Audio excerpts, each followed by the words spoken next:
வணக்கம் ஃப்ரெண்ட்ஸ். இன்றைக்கி கோதுமை ரவை செய்கிறோம். எப்படி செய்கிறதுன்னு பார்க்கலாம். வானலியில் எண்ணெய் ஊற்றி கடுகு போட்டுக்கணும். கடலைப்பருப்பு, உளுத்தம்பருப்பு, இஞ்சி,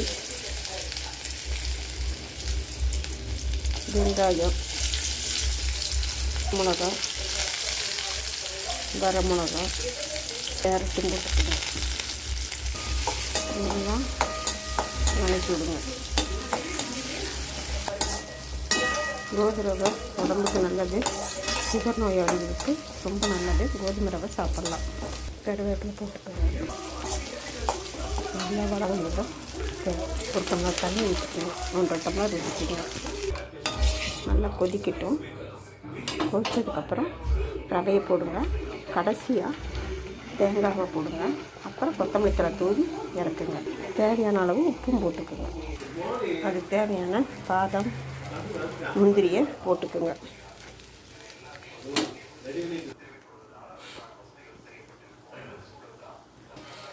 தண்ணி கொஞ்சம் நல்லா இருக்கணும். அப்போ தான் நல்லா வேகும்.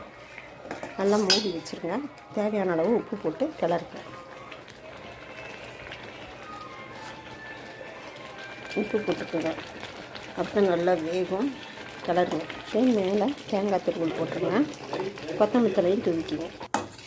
சூப்பரான சுவையான கோதுமை ரவை உப்புமா ரெடி. கலர்ஃபுல்லான என்னோடய சேனலை சப்ஸ்கிரைப்